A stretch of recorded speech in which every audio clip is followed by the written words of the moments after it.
The organ music swelled through the vaulted ceiling of St. Michael's Church, and I stood there in my best suit, the charcoal one my late wife Sarah had helped me pick out years ago, watching my son Marcus about to marry a woman I'd spent 6 months trying to warn him about.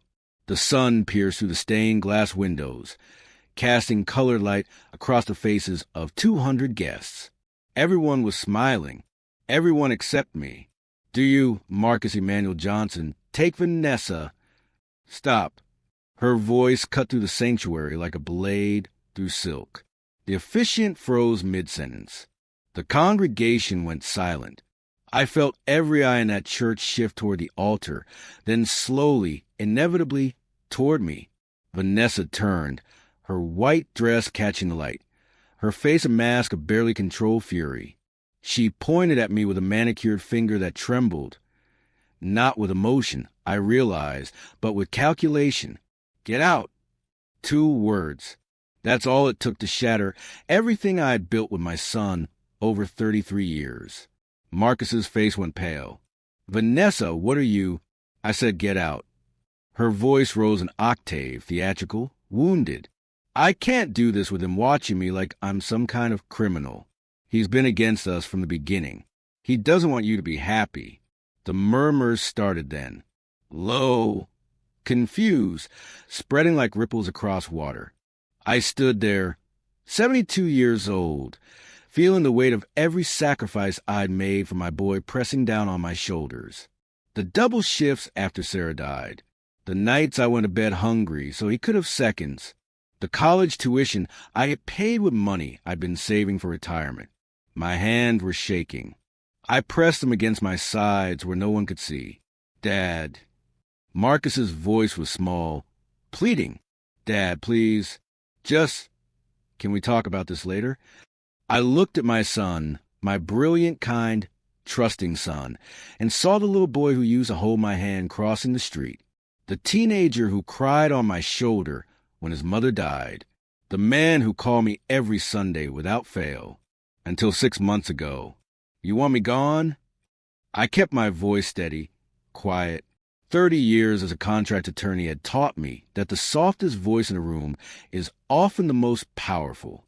Vanessa's eyes flashed with something like triumph. "I respect that," I continued. I reached inside my suit jacket and felt the manila envelope against my chest, right over my heart where I'd kept it for 3 weeks. "But you should know, I already spoke to the officiant." The color drained from Vanessa's face. "Dad." Marcus stepped forward, confusion replacing the desperation. "What did you do?"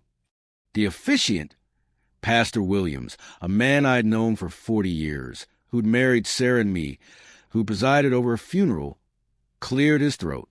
His eyes met mine, and I saw the sadness there, the understanding. "There's a legal matter that needs to be resolved before the ceremony can proceed," Pastor Williams said carefully. "What legal matter?" Vanessa's voice had lost its wounded quality. Now it was sharp, controlled, dangerous. I pulled the envelope from my jacket and walked slowly down the aisle. My shoes echoed on the marble floor. No one spoke. No one moved. I stopped in front of Marcus and held out the envelope. "Everything you need to know is in here." My voice cracked, just slightly on the last word. "Read it, then decide." Vanessa lunged for it, but Marcus pulled back instinctively. For just a moment, I saw recognition flash across his face. He'd seen that desperation before, I realized. He'd just been calling it passion. "Marcus, don't—" Vanessa started. "What's in it, Dad?" My son's hands were shaking as he held the envelope. I looked at him, really looked at him, and felt my eyes burn. The truth. "I'm sorry, son. I'm so sorry." I turned and walked toward those massive oak doors at the back of the church. Behind me, Vanessa's voice rose in protest, but I didn't turn around. I'd said everything I needed to say. The sunlight hit me like a physical force as I stepped outside. I made it to the stone bench near the parking lot before my legs gave out. I sat down hard, my whole body trembling. Inside, I heard shouting, then silence, then more shouting. I pulled out my phone with shaking hands and opened the last text message Sarah had sent me before she died. I'd kept it all these years, never deleted it. Protect our boy, no matter what it costs you. Promise me. I promised. I whispered to the air, to the memory, to the ghost I still carried in my chest. God help me, I promise. The church doors opened. Marcus stood there, the envelope torn open in his hands, paper scattered at his feet. His face was wet with tears. He looked at me, and in his eyes I saw everything: betrayal, understanding, devastation, gratitude, all mixed together in an expression so raw it hurt to witness. "You were right," he said. 3 words. That's all it took for my son to come back to me. I first met Vanessa on a Tuesday in April at Marcus's apartment downtown.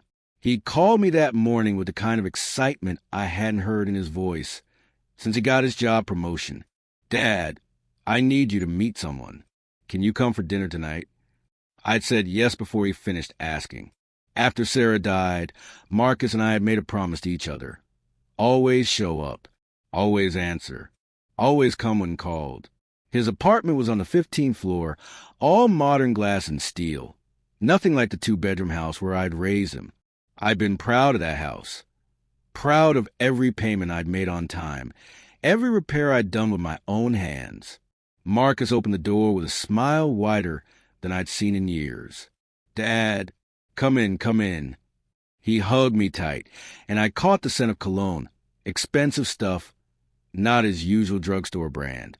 "You're dressed up," I observed. He was wearing a button-down shirt I'd never seen before. Pressed slacks instead of his usual jeans. "Yeah, well," he grinned, almost shy. "I wanted to make a good impression on you. Son, you've been making a good impression on me for 33 years. "Not me, Dad." He took a breath. "Vanessa." She appeared from the kitchen like she'd been waiting for her cue. And maybe she had been. "Mr. Johnson." Her smile was practiced, perfect. She wore a simple blue dress that probably cost more than my monthly utility bill, and her hair was pulled back in a way that made her look younger than she was. "Marcus has told me so much about you." I shook her hand. It was soft, uncalloused. All good things, I hope. The best things. Her eyes held mine a beat too long. "He says you practically raised him single-handedly after his mother passed. That's remarkable." Was it remarkable? I said, sitting down on Marcus's couch. Was just being his father. Dinner was salmon and asparagus, served on plates I knew Marcus didn't own. The wine was red and expensive. Everything felt staged. "So how did you two meet?" I asked, cutting into my fish. "Online," Marcus said quickly. "A mutual friend," Vanessa said at the same time. They looked at each other, laughed. Vanessa touched his arm. "Both, actually," she said smoothly. "A mutual friend suggested we might be compatible, and we connected online first, then met in person about 4 months ago." For months. That was nothing. I dated Sarah for 2 years before I proposed, and even then my mother had said I was rushing things. For months, I repeated. "I know it's fast," Marcus said, and there was something defensive in his voice already. "But, Dad, when you know, isn't that what you always said about Mom?" He had me there. I'd said exactly that. "What do you do, Vanessa?" I asked, changing the subject. "I'm in consulting." Another practice smile. "Business development, mostly. Helping companies optimize their operations." "What kind of companies?" "Various industries. Tech startups, established firms looking to expand. It's actually how I developed such an appreciation for financial planning." She leaned forward slightly. "Marcus mentioned you worked in contract law before retirement?" 30 years. That must have provided well. It wasn't quite a question. "We did fine," I said carefully. "Marcus said you own your home outright. That's wonderful. So rare these days." Her eyes were bright, interested. "And the property values in your neighborhood have really appreciated, haven't they?" Something cold settled in my stomach. "I suppose," I said. Mom left him the house, Marcus added. In her will, made sure everything was protected. How thoughtful. Vanessa smiled at me. Estate planning is so important. Do you have everything in order? Power of attorney, healthcare directives, all of that. Vanessa, Marcus said, laughing uncomfortably, my dad's healthy as an ox. We don't need to talk about. It's just smart planning, she said lightly. My mother didn't have her affairs in order, and when she passed, it was such a nightmare for the family. I watched her carefully. Everything about her was smooth, rehearsed. Even her sympathy seemed practiced. I'm sorry for your loss, I said. Thank you. It was years ago. She turned to Marcus, her whole face softening in a way that looked almost real. But it's made me appreciate family even more. Marcus is so lucky to have you. The rest of dinner passed in polite conversation, but I couldn't shake the feeling that I had just been interviewed, assessed, valued. When I was leaving, Marcus walked me to the elevator. So, he asked, nervous, hopeful, what do you think? I looked at my son's face, at the happiness there, the hope, and I swallowed the unease sitting in my throat like a stone. She seems nice, I said. She's amazing, Dad. I really think, it's early, but I really think she might be the one. The elevator dinged. The doors opened. Take your time, son, I said carefully. There's no rush. I know. He hugged me goodbye. I'm just happy. I've been alone for so long, and now... You were never alone, I said. You had me. That's not what I meant. But his smile had dimmed slightly. I rode the elevator down in silence, staring at my reflection in the polished doors. An old man in an old suit, suddenly feeling very much like I was in the way. That night, I sat at my kitchen table, the same table where Sarah and I had shared breakfast every morning for 25 years, and I pulled out my laptop. The screen glowed in the darkness of the house. I typed, Vanessa, and realized I didn't know her last name. Marcus hadn't said. She hadn't mentioned it. I called him. Dad? Everything okay? Fine, son. I just realized I didn't get Vanessa's last name. Want to send her a thank you note for dinner. A pause. That's really sweet, Dad. It's Morrison. Vanessa Morrison. I thanked him and hung up. Then I sat there, cursor blinking in the search bar, my late wife's wedding ring heavy on my finger. Sarah's voice echoed in my memory. Trust your gut, baby. It's kept you alive this long. I pressed enter. The internet can tell you a lot about a person if you know where to look. 30 years of contract law had taught me that people leave trails. Tax records, property deeds, business filings, social media footprints. Vanessa Morrison had almost none. I found a LinkedIn profile with a generic photo and vague job descriptions. A Facebook account with privacy settings locked down tight. No property records. No business registrations. No articles or mentions in any databases I could access with my old firm credentials. It was like she'd been professionally erased or professionally created. 2 weeks after that first dinner, Marcus called with news. Dad, I have something to tell you. He sounded breathless, excited. Vanessa and I are engaged. My coffee cup stopped halfway in my mouth. Engaged? I know it's fast. I know what you're going to say. What am I going to say? That we should wait. That we barely know each other. That I'm rushing into things. His voice had that defensive edge again. But, Dad, I love her. She loves me. Why wait when we're both sure? Because you're not both sure, I thought. You're sure. She's calculating. Congratulations, son, I said instead. Have you set a date? 6 months. October 31st. Vanessa wants a fall wedding. 6 months. Just enough time to lock everything down before anyone could object too loudly. That's soon. We don't want a long engagement. What's the point? He paused. You'll be there, right? You'll stand up with me? How do you tell your only child that the person he loves might be destroying him? How do you break his heart to save his life? Of course I'll be there, I said. After we hung up, I sat in silence for a long time. Then I picked up my phone and called Jerome Washington, my old colleague, retired private investigator, and the only person I trusted with this kind of thing. Jerome, I need your help. When don't you? He laughed, but it faded when he heard my tone. What's going on? I told him everything.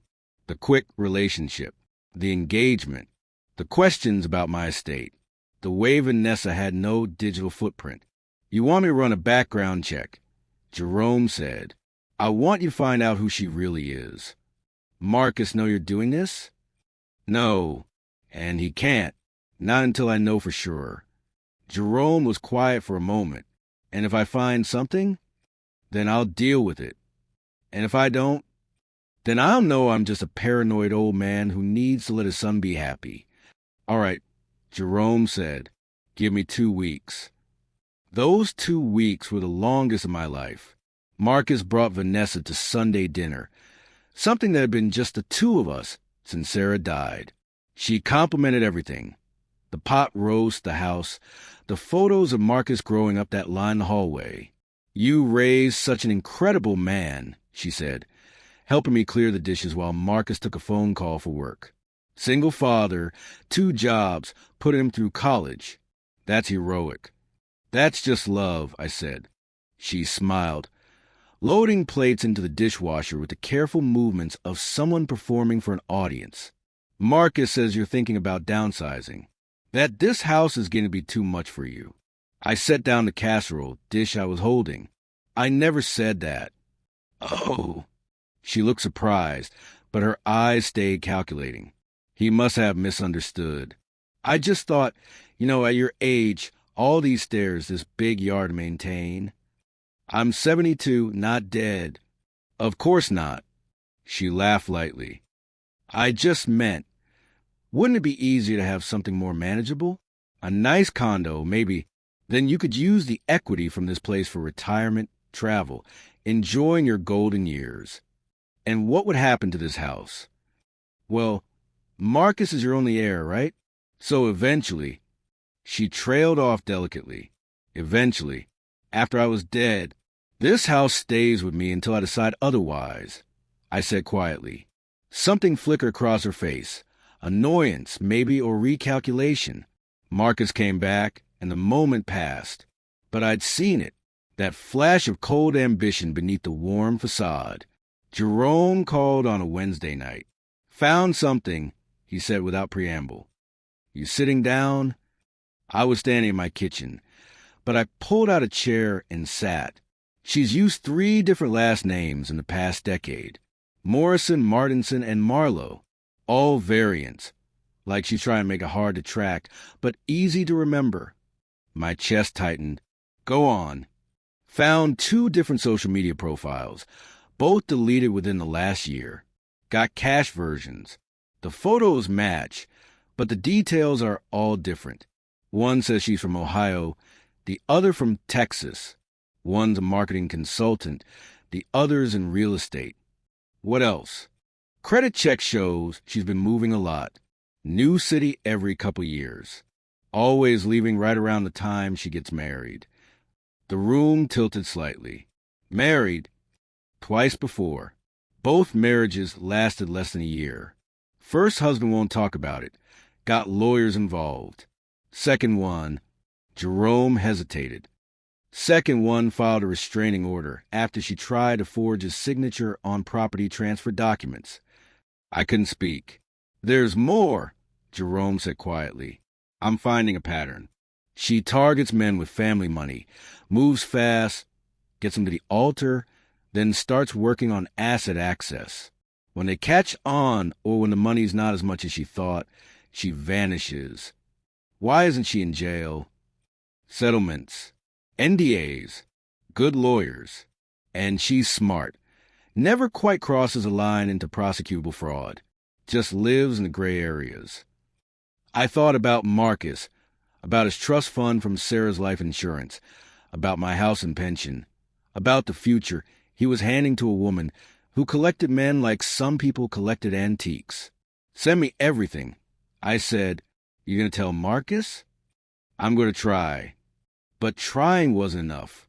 I showed him the initial findings the next day. Printed pages with different names, the cash social media profiles, the marriage records. Marcus looked at them for all of 30 seconds before pushing them back across my kitchen table. "This is insane, Dad." "It's documented. It's a different person with a similar name. You're grasping at straws because you can't stand to see me happy with someone who isn't Mom." "That's not." "You know what? I can't do this right now." He stood up, and I saw his hands were shaking. With anger or hurt, I couldn't tell. "Vanessa warned me this might happen. She said you've been cold to her from the beginning. She warned you. She said sometimes family members get jealous when someone new comes into the picture, that they feel threatened, like they're being replaced." I felt like I'd been punched. "Son, listen to me." "No, Dad. You listen." His voice cracked. "I've been alone since Mom died. 7 years I've been alone. And now I've found someone who makes me happy, who wants to build a life with me, and you're trying to destroy it with conspiracy theories and background checks. I'm trying to protect you." "I don't need protection. I need support." He headed for the door. "I need my father to trust me make my own decisions." "Marcus." He turned back, and the look in his eyes broke my heart. "I want you at the wedding, Dad. But if you can't be happy for me, if you can't accept Vanessa, then maybe we need some space." He left. The door closed quietly behind him, which somehow hurt more than if he'd slammed it. I stood alone in my kitchen, surrounded by evidence my son refused to see, and I realized I'd made a mistake. I'd come at this the wrong way. Too direct, too confrontational. Vanessa had been building her case for months. I'd given her 2 weeks to counter it. My phone buzzed. A text from a number I didn't recognize. "Stop digging or you'll lose him forever." My hands went cold. I called Jerome immediately. "Someone's watching my investigation," I said, "or she's just smart enough to guess what you do." Jerome paused. "What's your next move?" I looked at the evidence scattered across my table. The photos of Sarah and Marcus on the wall. The house I'd promised to protect for my son. I stopped trying to convince him. I said slowly, "And I start building a case that can't be ignored. That's going to take time." "I have 6 months," I said, "and I'm going to use every single day." 3 months before the wedding, Vanessa sent Marcus home a manila folder and a smile. "Just standard stuff," Marcus said, setting it on my coffee table during one of our increasingly rare visits. The prenup her lawyer drew up. We were having dinner. Take-out Chinese from the place we used to go when he was in high school, and pretending things were normal between us. They weren't. Every conversation since our argument had been careful, surface level, avoiding anything deeper than weather and work. "You asked me to look at it," I said carefully. "She asked me to have you look at it, as a formality. You know, since you were a contract lawyer. A formality. Like I was being consulted on a parking ticket." I opened the folder. The prenuptial agreement was 23 pages long, professionally typeset, dense with legal language. Most people would skim it, trust the lawyer who wrote it, sign on the dotted line. I read every word. On page 8, my stomach dropped. "Marcus," I said, keeping my voice level, "did you read this?" "Skimmed it." He was opening his Kung Pao chicken, not looking at me. "It's mostly just protecting our individual assets if something goes wrong, which it won't. Section 7.3 gives Vanessa automatic access to any inheritance you receive during the marriage. So if someone leaves me money, she can use it too. Makes sense, we'll be married. It specifically includes inheritance from my estate upon my death." That got his attention. He looked up. "What?" I turned the document toward him, pointed to the paragraph. He read it slowly. "I'm sure it's just standard language." "It's not." I flipped to page 12. Section 9.1 waives your right to contest the prenup after signing. Section 9.2 requires binding arbitration for any disputes using an arbitrator she selected. Section 11.4 assigns financial penalties if you initiate divorce. Penalties? 60% of all marital assets, plus ongoing spousal support calculated at 40% of your annual income. The color drained from his face. That can't be right. And Section 14.2 gives her limited power of attorney over your financial accounts for purposes of household management and bill payment. She said that was just so she could pay utilities and stuff without asking me every time. Marcus, I set the document down. This isn't a prenup. It's a trap. He stood up, started pacing. You're being paranoid again. I spent 30 years reading contracts. This one is designed to give her control over everything you have while making it financially devastating for you to leave.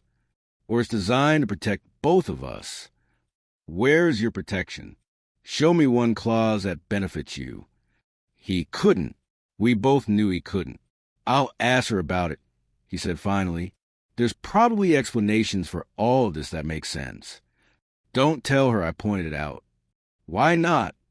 Because I want to see what explanation she gives without being prepared. I met his eyes.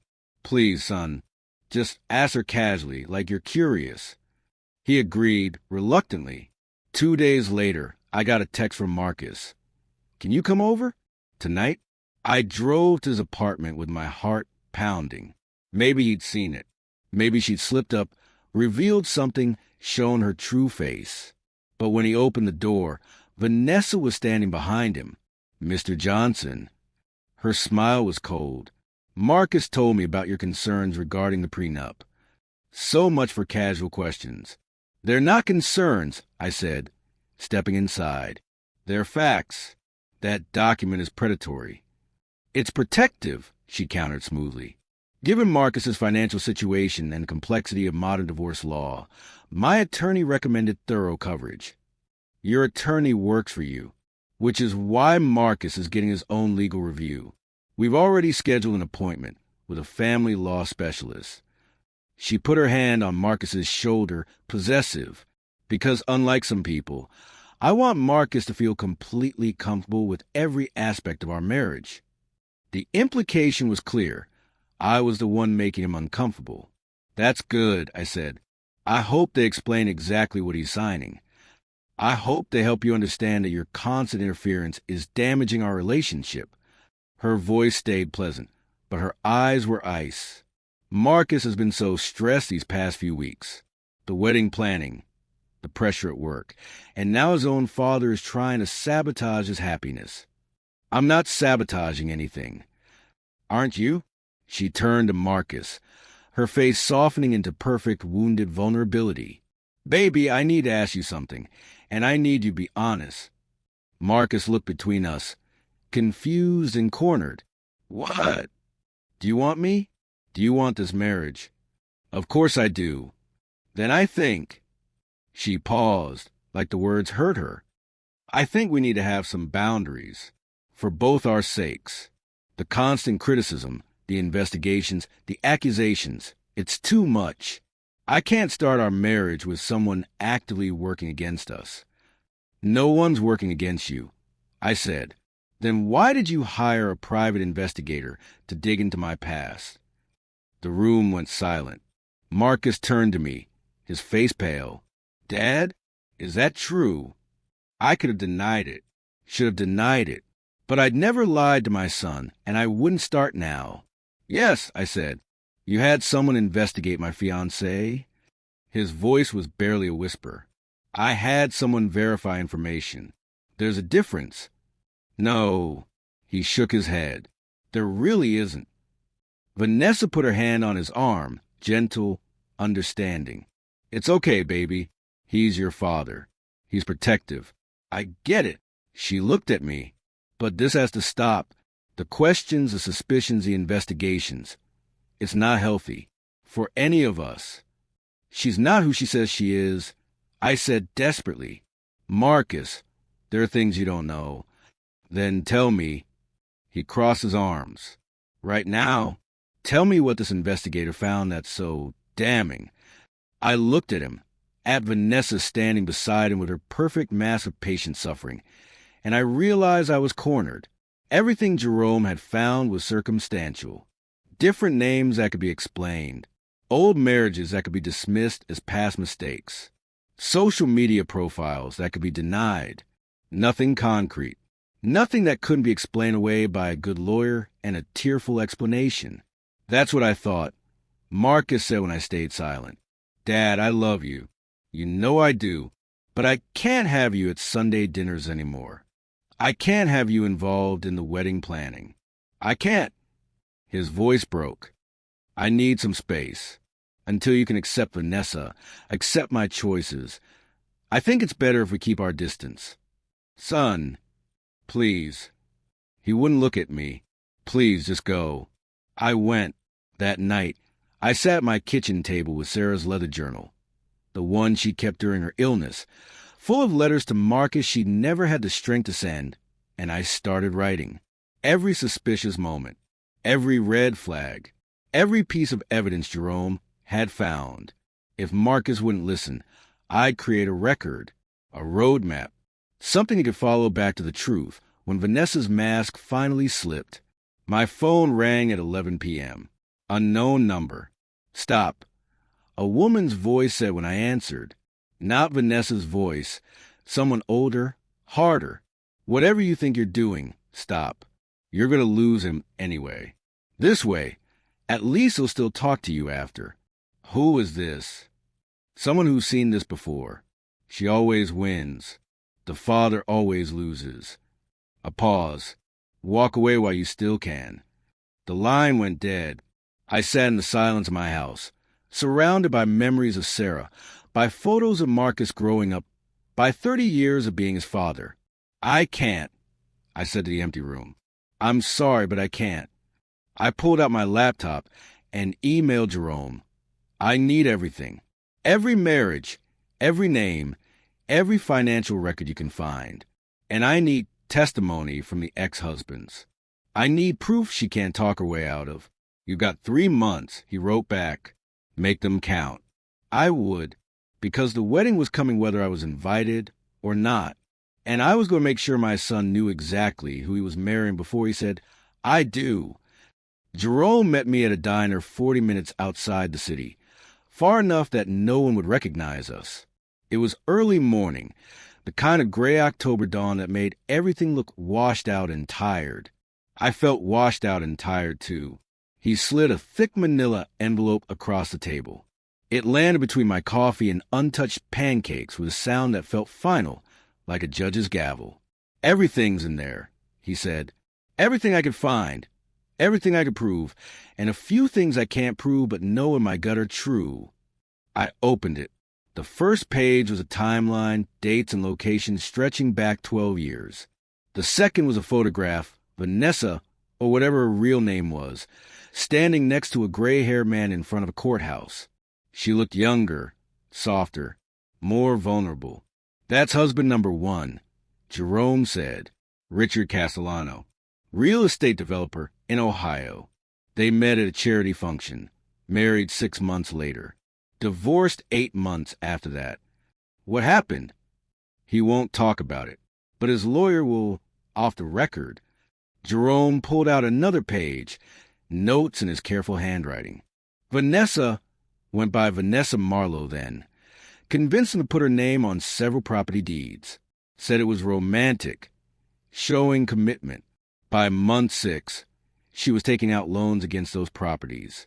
By month 8, she'd disappeared with roughly $200,000 in fraudulent equity loans.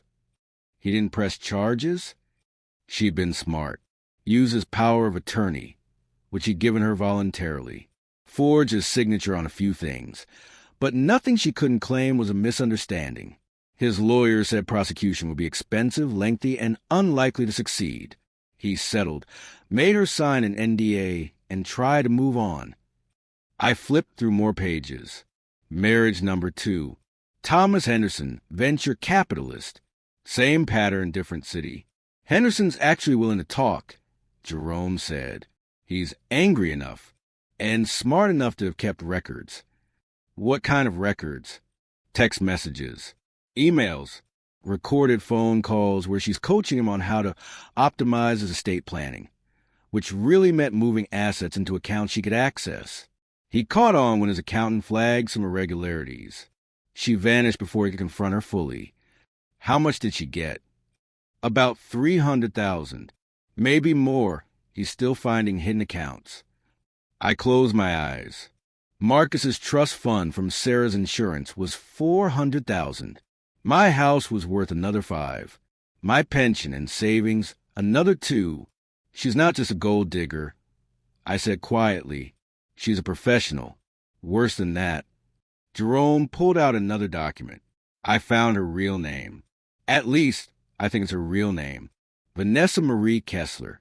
Did 2 years in county jail in Nevada 15 years ago for identity theft and fraud. Got out. Changed her name legally to Morrison and started over. Why isn't this information public? It is, if you know where to look. But most people don't run criminal background checks on their fiancés.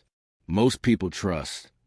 Most people had sons like Marcus, good, decent, trusting men who want to believe the best in people because that's how they've been raised. There's more, Jerome said, his voice going quieter. I talked to a woman who says she's Vanessa's half-sister. Estranged, haven't spoken in years, but she remembered the name when I reached out.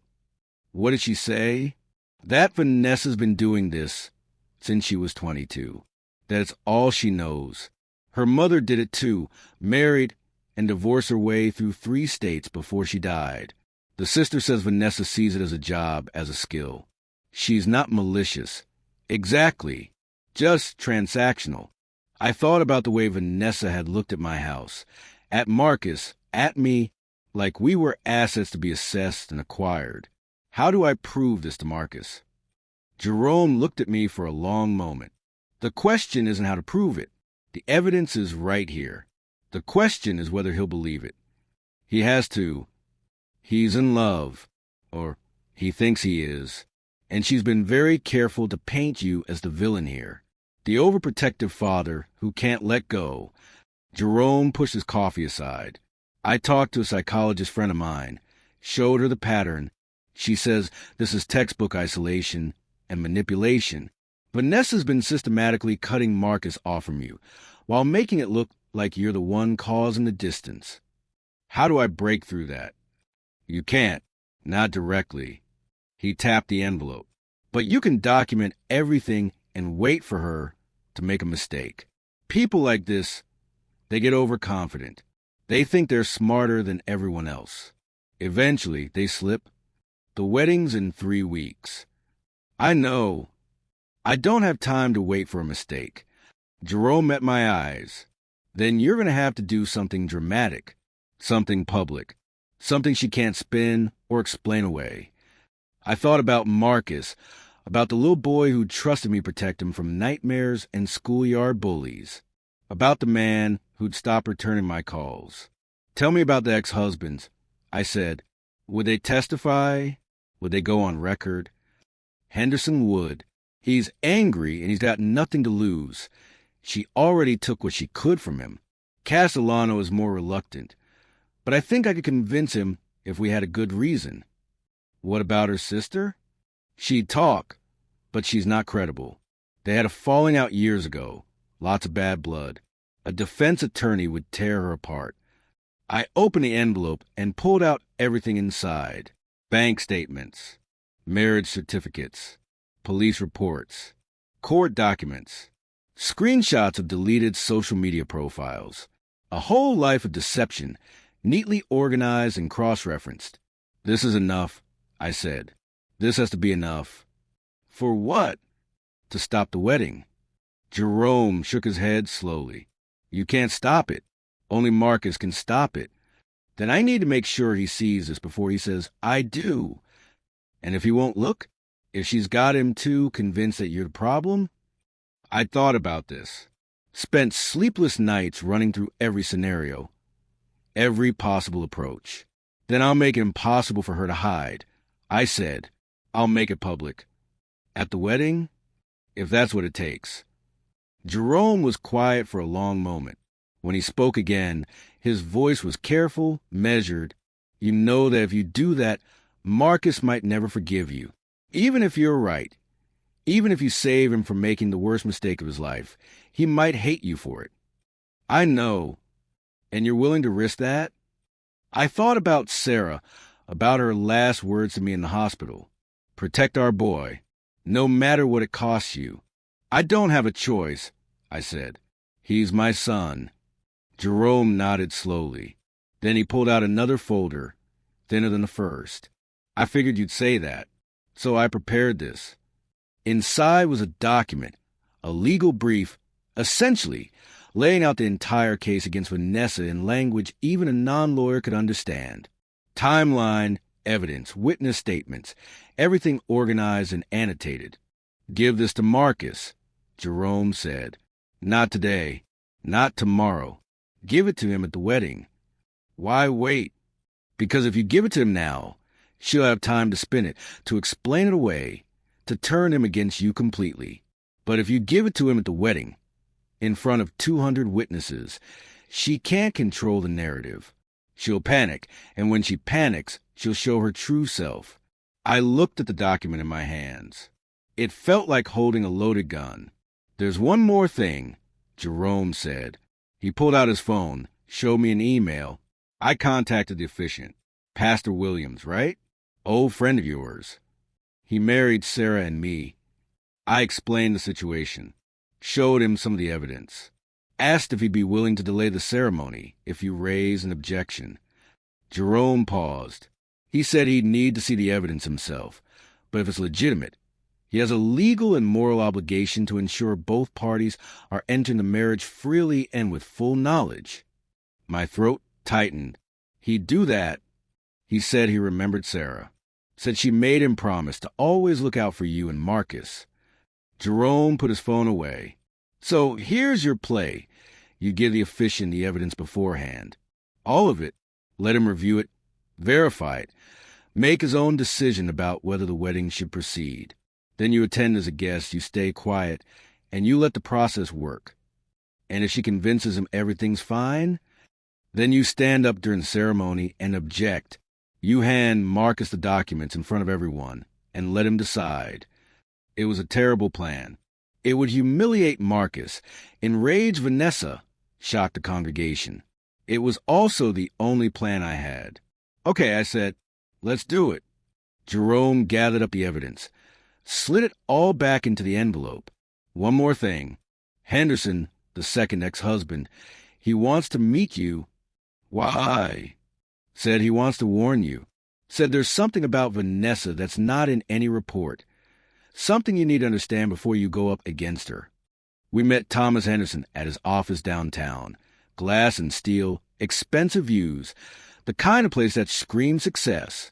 He was younger than I'd expected, maybe 45, fit and sharp in a tailored suit that probably cost more than my car. Mr. Johnson. He shook my hand firmly. Thank you for coming. Thank you for agreeing to help. He gestured to a chair, poured us both water from a crystal pitcher. I'm not doing this to help you. I'm doing it because I don't want to see another man go through what I went through. Fair enough. He sat across from me, and for a moment he just looked tired. The investigator told you about the money, about the fraud, about the pattern. Yes, but he didn't tell you the worst part, because there's no evidence for it, no way to prove it. Henderson leaned forward. She breaks you, psychologically. By the time you realize what she's done, you're so confused. So turn around, you don't trust your own judgment anymore. I knew that feeling. I'd been living with it for 6 months. She's very good at making you doubt yourself. I said, it's more than that. It's systematic. She finds your weakest point. For me, it was my relationship with my mother. We'd always been close, and she exploits it. Makes little comments. Plants seeds of doubt. Creates situations where you're forced to choose between her and the people you love. And somehow, you always choose her, even though you know something's wrong. Marcus has been pulling away from me. I said quietly, Of course he has. That's the pattern. She isolates you from anyone who might see through her, anyone who might warn you, and she does it so gradually, so subtly that you think it's your own idea. How do I break through that? Henderson shook his head. You don't. That's what I'm trying to tell you. You can show him evidence. You can present facts. You can beg him to listen, and he won't, because she's already in his head, rewriting his reality. Then what do I do? You wait. You watch. And when she slips up, and she will, they always do, you be ready to catch him. He paused. The day I figured out I'd come home early from a business trip, found her in my office on my computer, transferring money from my business accounts. She didn't even look surprised, just looked at me and said, "This is community property. I'm entitled to it." Like it was the most natural thing in the world. What did you do? Called my lawyer, changed all my passwords, started documenting everything.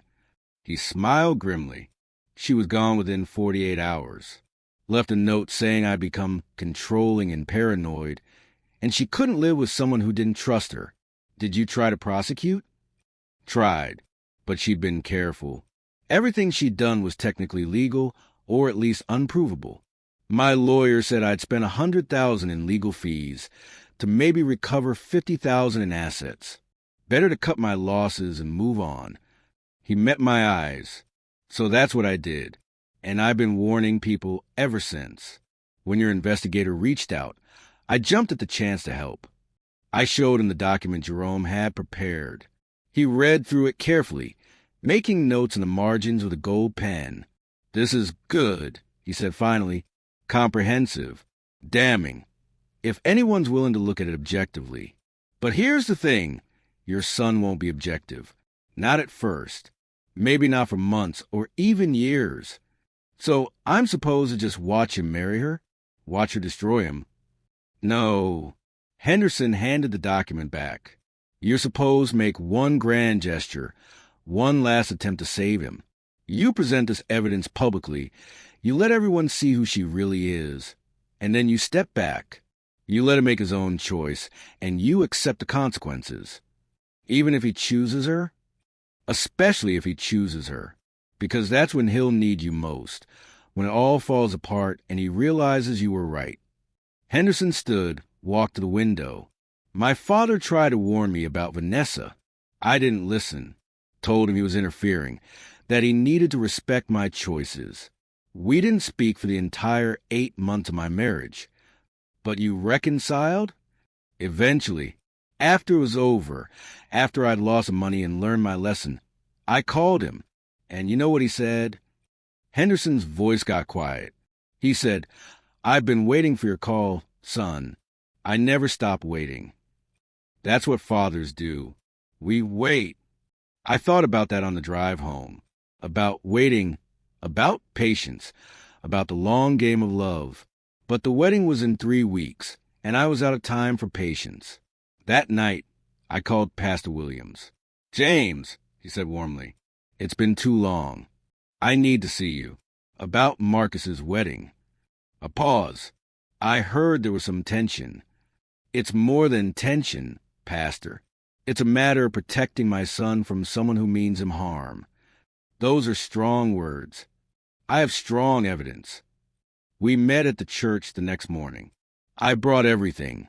The timeline, the marriage certificates, the financial records, the statements from the ex-husbands. I laid it all out on his desk, like a prosecutor presenting a case. Pastor Williams read through it slowly, carefully, his face growing graver with each page. "This is troubling," he said finally. "It's criminal." Perhaps, but my role isn't to judge criminality. It's to ensure that both parties are entering this union freely, with full knowledge and with honest intentions. He looked at me over his reading glasses. "Have you shown this to Marcus?" "He won't look at it. She's convinced him I'm trying to sabotage his happiness." "And are you?" The question hung in the air between us. "I'm trying to save him," I said. "Sometimes," Pastor Williams said gently, "saving someone means letting them make their own mistakes. Not this mistake. This one will destroy him. He was quiet for a long moment. Then he closed a folder. I'll review this thoroughly. I'll pray on it. And on the day of the wedding, if I believe in good conscience that this marriage should not proceed, I'll say so. That's all I'm asking. But James, he met my eyes. If Marcus insists on proceeding anyway, if he chooses her despite everything, I won't stop the ceremony. Free will is sacred, even when it leads us astray. I nodded. I understood.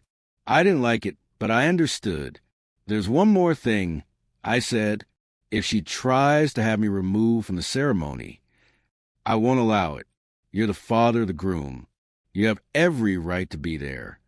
Even if she makes a scene, especially then. A small smile. I've been doing this for 40 years.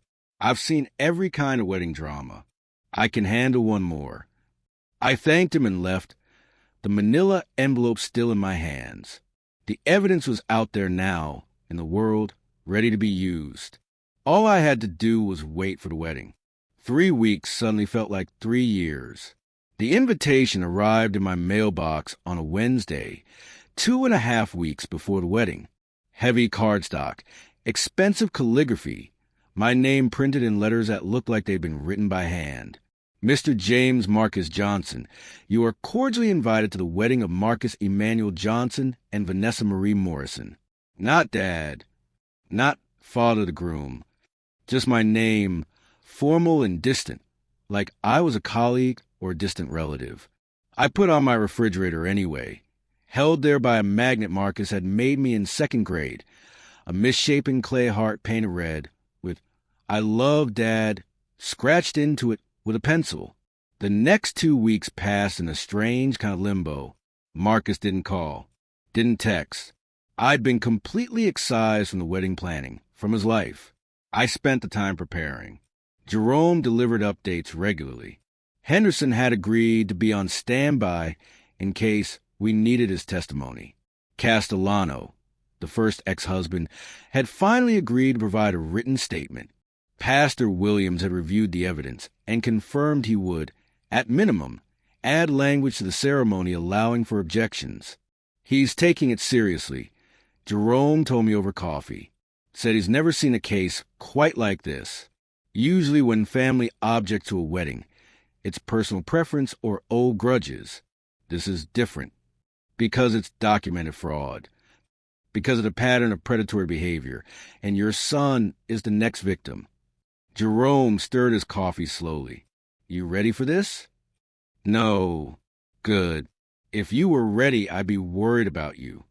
I went to Sarah's grave 3 times in those 2 weeks. Sat on the grass beside her headstone and talked to her like she was still there, still listening. I don't know if I'm doing the right thing.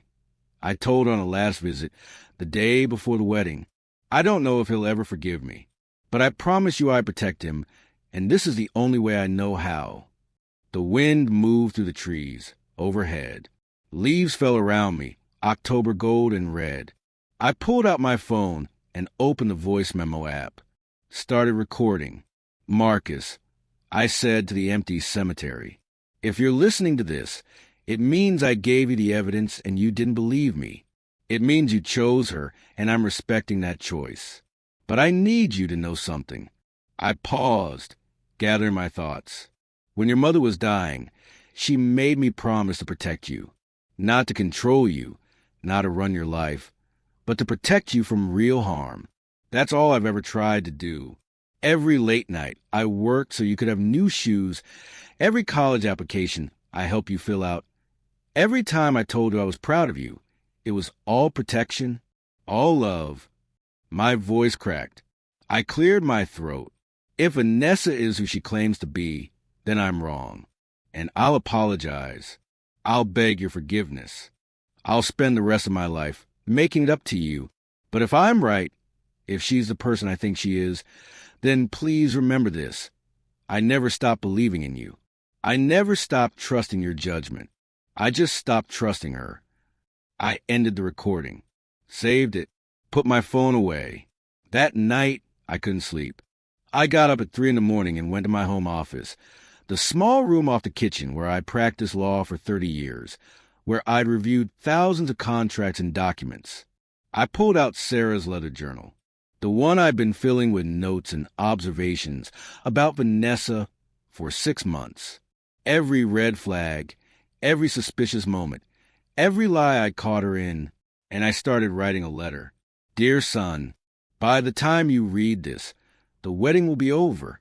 One way or another, you'll have made your choice. If you married Vanessa, I pray I was wrong about her. I pray she loves you the way you deserve to be loved. But if I was right, if everything I feared comes to pass, I want you to know that I never stopped loving you. Not when you pushed me away. Not when you told me to stop interfering. Not even when you looked at me like I was the enemy. A father's love doesn't work like that. It doesn't stop because it's not returned. It doesn't quit because it's inconvenient. It's the most permanent thing in this impermanent world. Your mother knew that.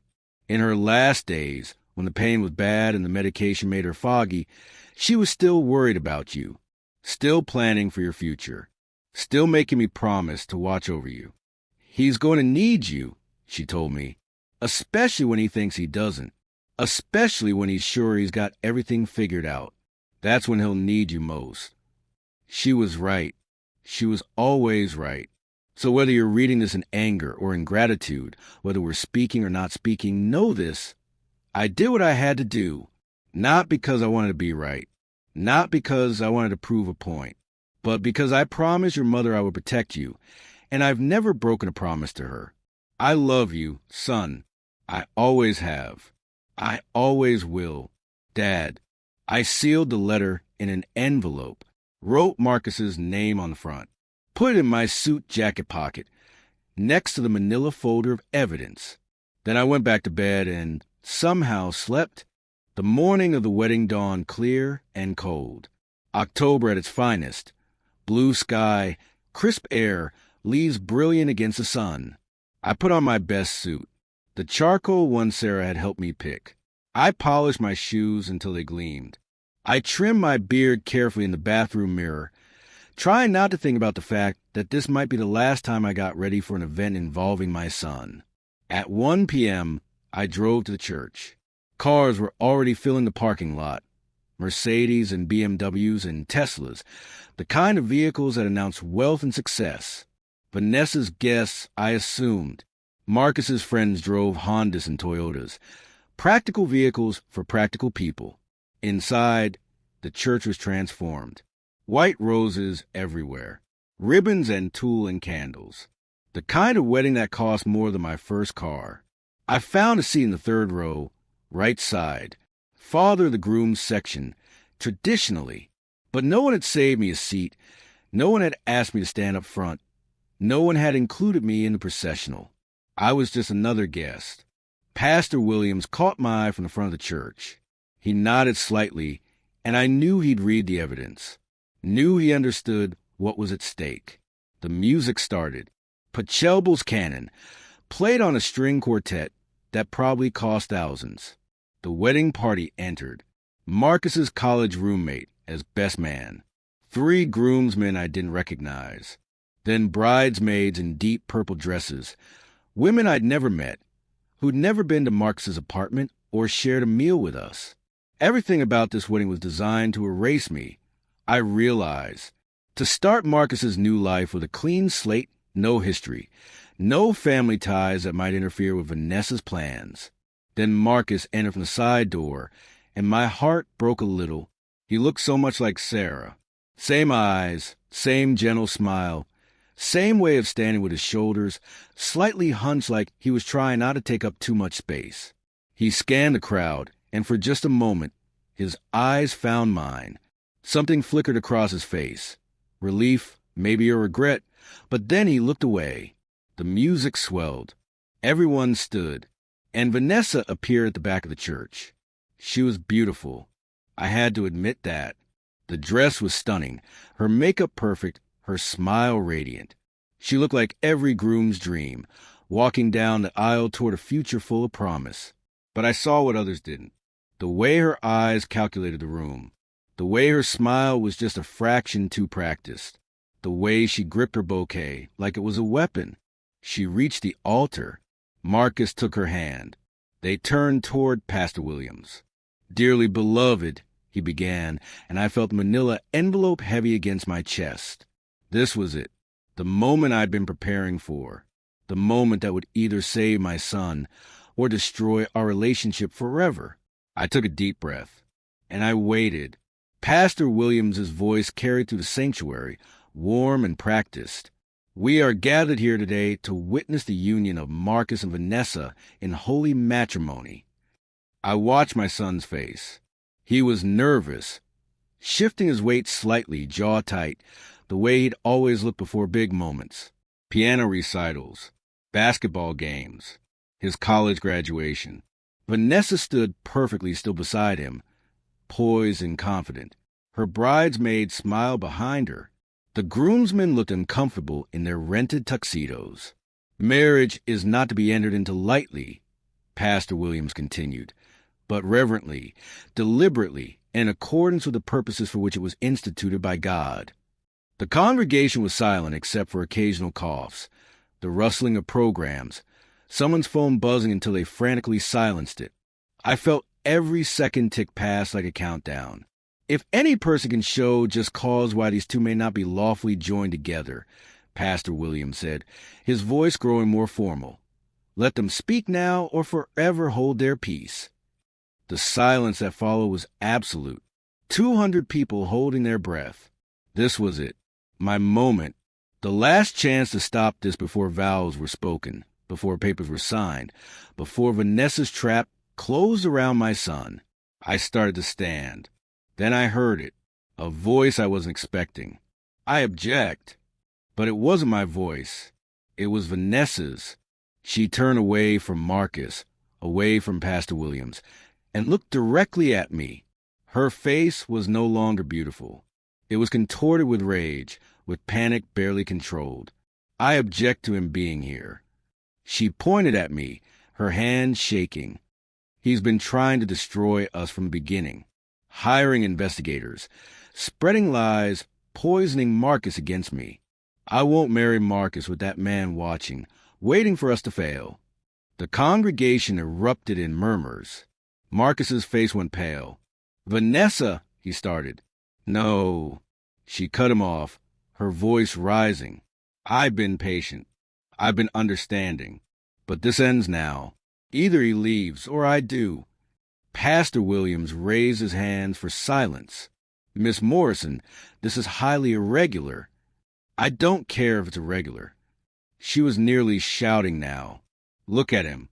Look at the way he's staring at me, like I'm some kind of criminal. I won't spend the happiest day of my life being judged by someone who's never accepted me, who's never even tried to—" "That's enough." My voice cut through hers, quiet but firm.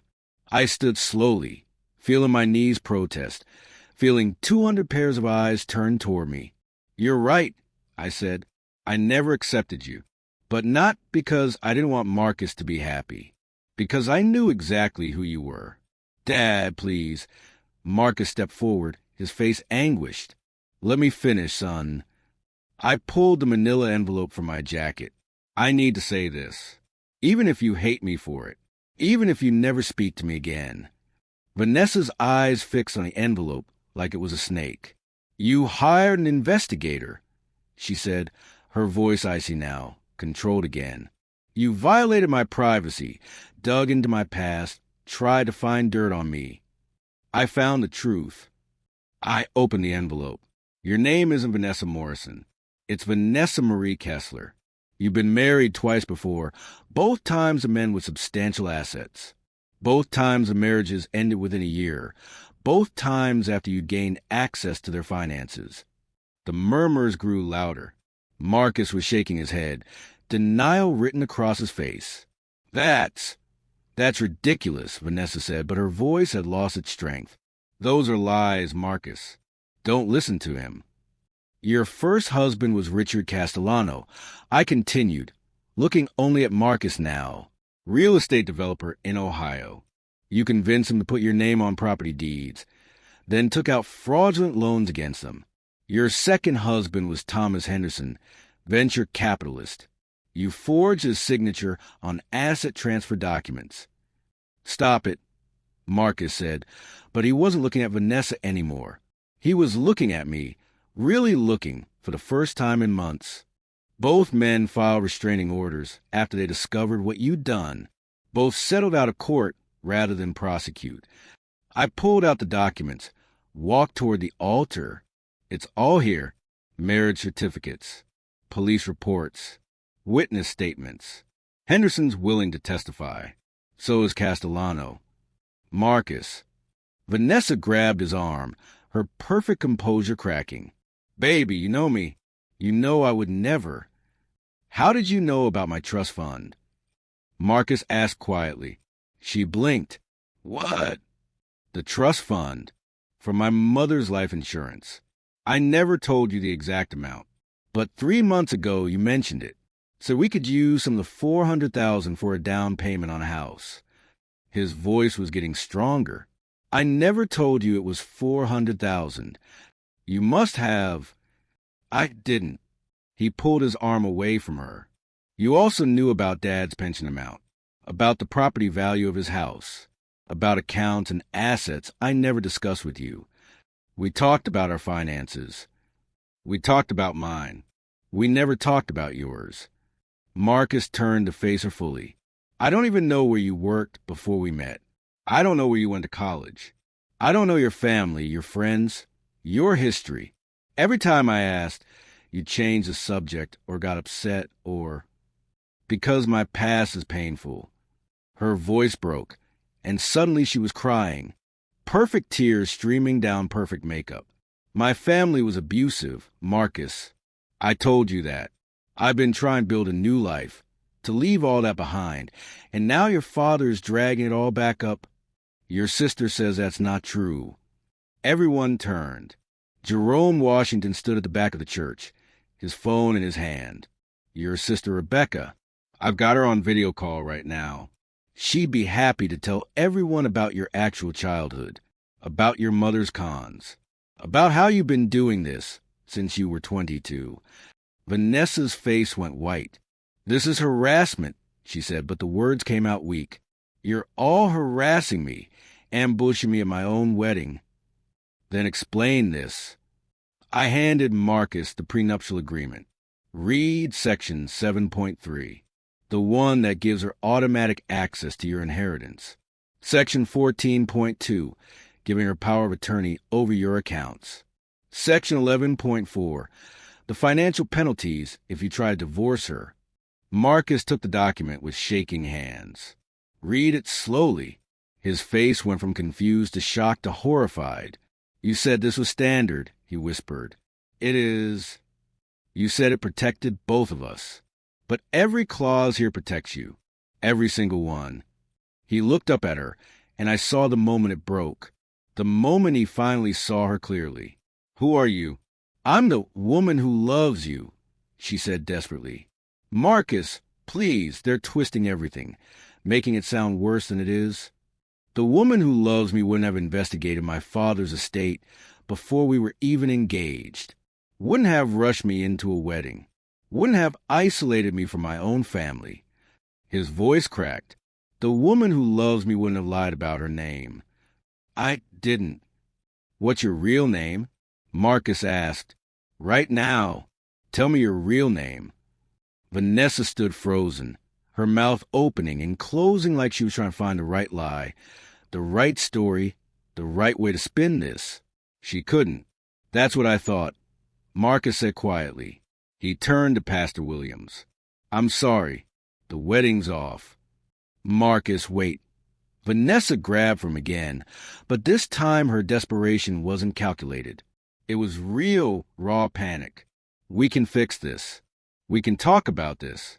Just give me a chance to explain. Explain what? Marcus pulled away. Explain which part of your life isn't a lie. She looked at him, then at me, then at the 200 shocked faces staring back at her. For just a moment, the mask fell completely away, and I saw what was underneath. Not malice, exactly. Not cruelty. Just cold calculation.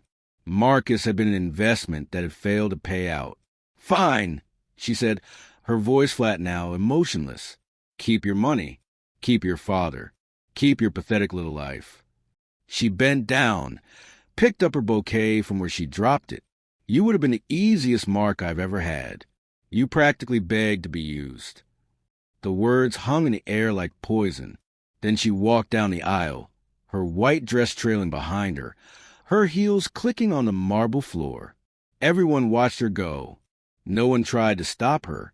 The church doors opened, closed. She was gone. The silence that followed felt like the aftermath of an explosion. Shocked, hollow, broken. Marcus stood at the altar, still holding the prenuptial agreement, his face white as the roses surrounding him. Then he looked at me. You were right, he said again. The same 3 words he'd said earlier, but this time they were heavy with grief instead of realization. You were right, and I didn't listen. I walked to him, my old legs carrying me up those altar steps faster than they should have. Pulled my son into my arms the way I used to when he was small, when nightmares woke him, when the world felt too big and scary. He collapsed against me and sobbed. 200 people watched the son break down in his father's arms on what should have been the happiest day of his life. And I held him, just held him, because that's what fathers do. We catch our children when they fall, even when they didn't want to be caught. 3 months after the wedding that wasn't, Marcus and I sat on a bench outside St. Michael's Church, watching November turn into December. The leaves were long gone. The air was cold enough to see our breath. We'd been meeting here every Sunday since October, not inside the church. Neither of us were ready for that yet, but outside, on this bench, where we could talk without walls or expectations. Henderson called me yesterday. Marcus said, his hands wrapped around a coffee cup in the shop down the street. He wanted to check in, see how I was doing. That was kind of him. He said it took him almost a year to trust anyone again after Vanessa. Said he kept waiting for people to reveal some hidden agenda, some secret they were keeping. Marcus looked at me. How long until I stopped feeling that way? I don't know, son. I'd learned not to sugarcoat things these past few months. Marcus didn't need reassurance. He needed truth, but I think it gets easier, one day at a time. He nodded, sipped his coffee. We'd had this conversation, or versions of it, a dozen times. Each time, Marcus seemed a little lighter, a little more like himself. I saw her, you know, he said quietly. Last week, at the grocery store. I felt my body tense. What happened? She didn't see me. Or maybe she did and just didn't care.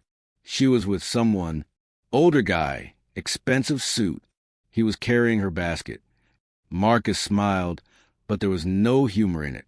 She was doing that thing she used to do with me, touching his arm, laughing at something he said, looking up at him like he was the most fascinating person in the world. How did that make you feel? Angry, then sad, then... He paused. Grateful, actually. Grateful that you saved me from that. From becoming another Henderson, another Castellano. From wasting years of my life on someone who saw me as a transaction. I didn't say anything, just waited.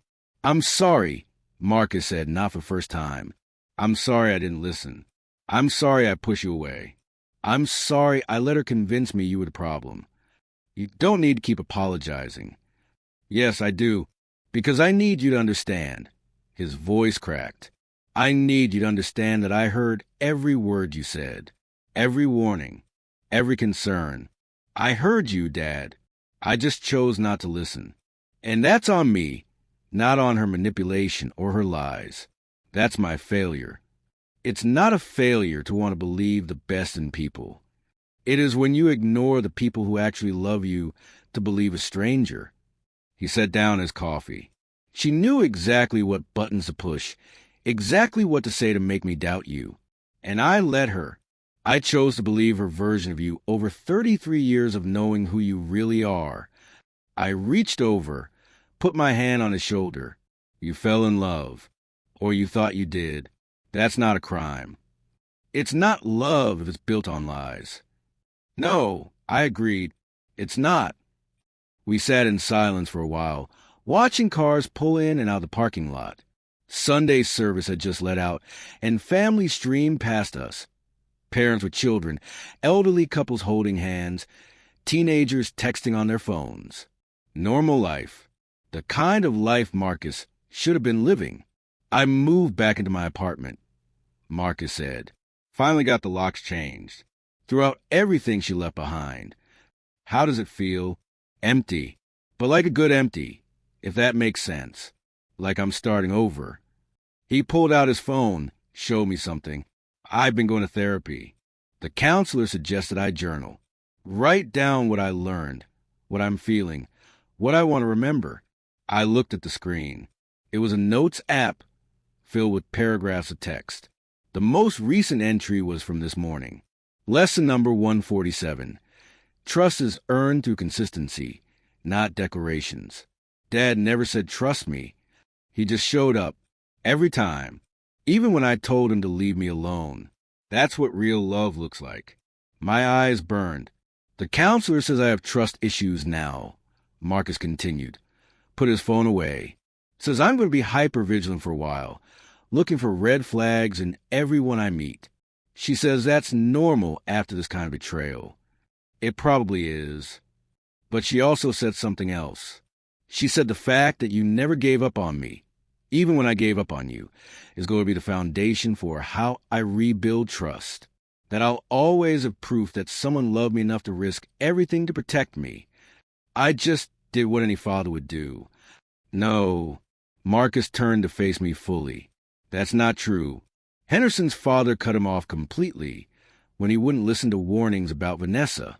Castellano's family said, I told you so for years after his divorce. You didn't do that. You could have walked away. Could have let me learn my lesson the hard way. But you didn't. You're my son. I know, but I didn't always act like your son. These past 6 months, I acted like you were the enemy, and you still fought for me. He reached into his jacket pocket, pulled out an envelope. My envelope. The letter I'd written the night before the wedding. I've read this probably 50 times, especially the part about Mom, about how she made you promise to protect me. She did. In the hospital, right before. I remember, Marcus said quietly, I remember sitting there while you two talked. I was 18, pretending to be brave, pretending I wasn't terrified of losing her. And she looked at you and said, he's going to need you more than ever. Promise me you won't let him face the world alone. I promise. And you kept that promise. Even when keeping it meant I might never forgive you. Marcus folded the letter carefully, put it back in his pocket. That's heroic, Dad, whether you see it that way or not. A family walked past us. Father, mother, 2 kids. The father was carrying the younger one on his shoulders, and the kid was laughing, pulling at his dad's hair. Marcus watched them, something wistful crossing his face. I want that someday, he said. A family, kids, the whole thing. But I'm terrified I won't be able to trust anyone enough to build it. You will. How do you know? Because you learn something valuable, even though it hurt. You learn how to spot the difference between someone who wants to love you and someone who wants to use you. I paused. And because you have a template for what real love looks like. Your mother and I, we weren't perfect, but we were real, and you saw that growing up. I did. Marcus smiled, a real smile this time. I remember you two arguing about the stupidest things, like whether to get cable or just use an antenna, or what color to paint the bathroom. But it was never mean. You never made each other feel small. That's because we were partners. Equals. I thought about Sarah, about the way she'd roll her eyes at my jokes, and then laugh anyway. Vanessa didn't want a partner. She wanted a Mark. I was such a good Mark, too. Marcus laughed bitterly. Lonely, trusting, financially comfortable, and with a father who had assets she could eventually access. I fit her profile perfectly. That's not your fault. Isn't it? I ignored every red flag. The rushed engagement, the invasive questions, the way she isolated me from you. I saw it all, and I made excuses for every single thing. Because you wanted to believe in her. That's human nature. Son, we want to believe the best in people, especially people we love. Marcus was quiet for a moment. Then he said, Jerome stopped by last week, brought me more information about Vanessa. Turns out she left town right after the wedding, moved to Seattle. Henderson mentioned she operates regionally, stays somewhere for a year or two, finds marks, then moves on when the heat gets too intense. Jerome said she's already engaged again, some tech executive she met 6 weeks ago. Marcus shook his head. Part of me wanted to warn him, but Jerome said that's not my responsibility, that everyone has to learn their own lessons. Do you agree with that? I don't know. If someone had warned me about her, really warned me, with evidence and testimony, would I have listened? Probably not. Exactly. So maybe that guy in Seattle has to learn the same way I did. The hard way. Marcus finished his coffee. But I did send an anonymous email to his company's HR department. Just a heads up that his new fiancée has a history of financial fraud. Let them decide what to do with it. I looked at my son, at the man he'd become through pain and betrayal, and felt something like pride mixed with sorrow. That was smart, I said. Learn from the best. He stood up, stretched. Come on, let's get out of this cold. I'll buy you lunch. We walked to my car, and Marcus hesitated before getting in. Can we drive past the house? He asked. The one Mom and I picked out when I was 12. The one with the big oak tree in the yard. We never bought that house.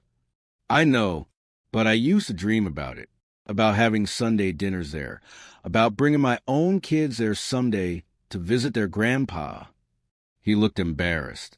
I thought maybe Vanessa and I would buy something like that, start our own traditions. We can still drive past it. We did. The house was still there, still beautiful, still expensive. A young family lived there now. I could see a swing set in the backyard, toys scattered across the lawn. Someone's living the dream, Marcus said softly. You'll get there, I told him, just with someone real this time. Someone who sees your value beyond a bank statement. You think I'm ready to date again? I think you're ready to be open to it. There's a difference. We drove to the diner where Sarah and I used to take Marcus when he was little. The same red booths, the same laminated menus, the same smell of coffee and bacon that had been there for 40 years. The waitress recognized us. James, Marcus, haven't seen you two together in ages. We're making up for lost time, I said. We ordered our usual, me the patty melt, Marcus the turkey club, and sat in comfortable silence until the food arrived. I talked to Pastor Williams, Marcus said, spreading mustard on his sandwich. He wanted to make sure I was okay. Said he felt guilty about the whole thing, like maybe he should have shut down the wedding sooner. He did exactly what he should have. He gave you the information and let you decide. I know, but he kept apologizing anyway. Said in all his years officiating weddings, he'd never seen anything quite like that. Marcus took a bite, chewed thoughtfully. He also said something interesting. He said that the moment Vanessa yelled, "Get out," she'd already lost. That someone who's genuinely innocent doesn't panic like that. They welcome scrutiny because they have nothing to hide. He's right. It was the panic that convinced me, not the evidence, not your warnings. The panic, the desperation in her voice when she realized the truth was coming out. Marcus set down his sandwich. I'd never seen that side of her before. For 6 months, she'd been this perfectly composed, perfectly charming person. And in 10 seconds, the mask shattered completely.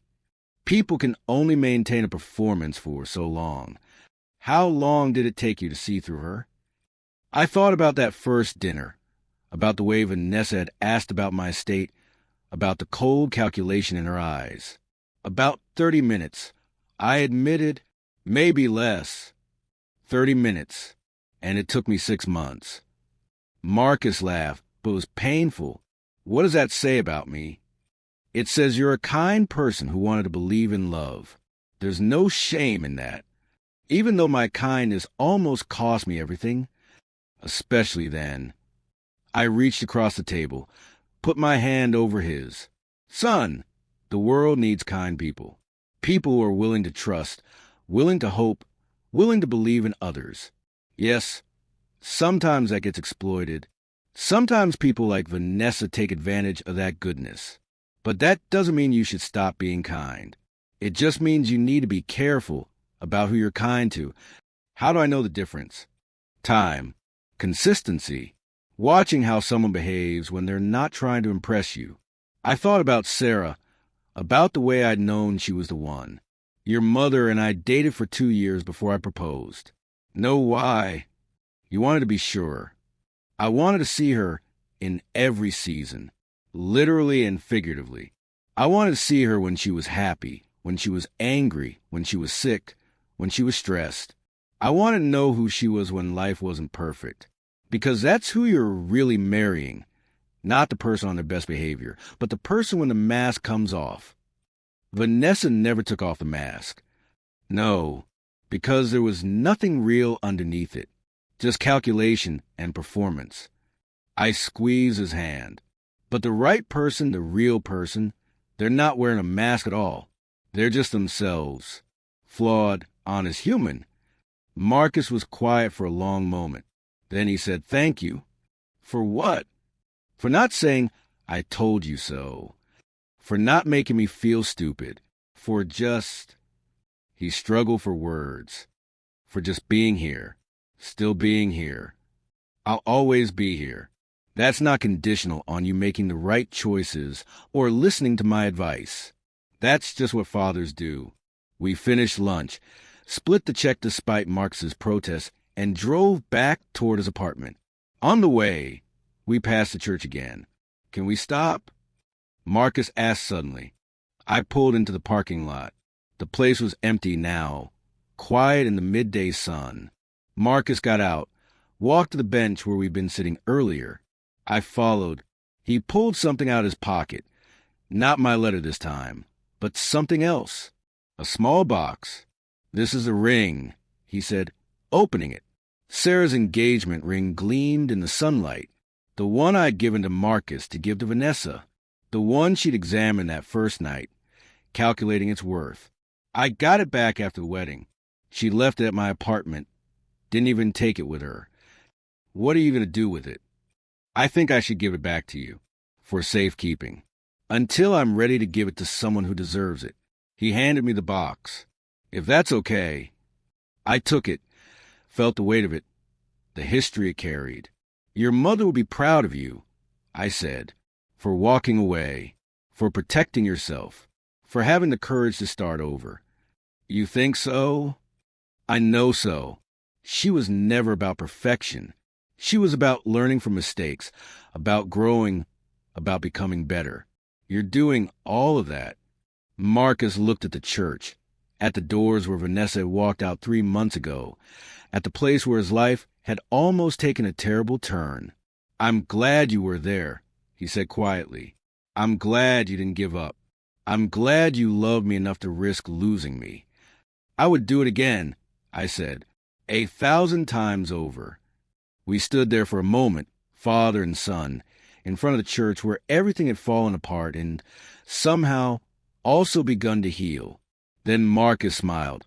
A real smile, the kind I hadn't seen since before Vanessa entered our lives. "Come on," he said. "Let's go home." Home. Not to his apartment or my house, but to that space between us that we've been rebuilding, brick by brick, conversation by conversation.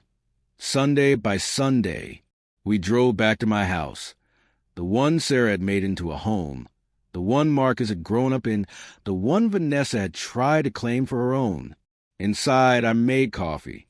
We sat at the kitchen table, the same table where we'd shared 1,000 meals, where I'd helped with homework, where we'd talked about life and loss and everything in between. Marcus pulled out his phone, opened his journal app again. "Can I read you something?" he asked. Always. Lesson number 12. The people who truly love you will tell you hard truths, even when it costs them your affection. The people who want to use you will tell you comfortable lies, and make you feel like anyone who questions those lies is the enemy. He looked up. That's the lesson I'll carry with me. Forever. It's a good lesson, I said. It cost me 6 months of my life to learn it. Almost cost me my relationship with you. Almost cost me my entire future. He closed the app, but I learned it, and I won't forget it. No, I agreed. I don't think you will. The afternoon sun streamed to the kitchen window, warming the table, illuminating the coffee cups between us. Outside, leaves skittered across the yard. Somewhere in the distance, children were playing, life going on, moving forward, healing in its quiet, persistent way. Marcus reached across the table, picked up the photograph that had lived there for years, the one of him and Sarah and me from his high school graduation. All three of us smiling, young Marcus in his cap and gown, Sarah radiant despite her illness, me with my arm around them both. We were happy, he said softly. We were. We will be again. Yes, I said, we will. And sitting there in the kitchen where I'd raised my son, where my late wife's presence still lingered in every corner, where love had been tested and proven stronger than deception, I believed it. The hardest battles aren't won with words or evidence or public confrontations. They're won with patience, with presence, with the unshakable certainty that love, real love, doesn't give up, even when it would be easier, even when it costs everything, even when the person you're trying to save can't see that they need saving. Marcus and I finished our coffee in companionable silence, and I thought about the journey we'd been on. The pain of the past 6 months was still there, still raw in places. But so was something else, something harder to name but impossible to miss. Trust, rebuilt one conversation at a time. Understanding, earned through honesty and patience. And love, the kind that survives betrayal, distance, and doubt. The kind that catches you when you fall. The kind that waits, no matter how long it takes, for you to find your way home.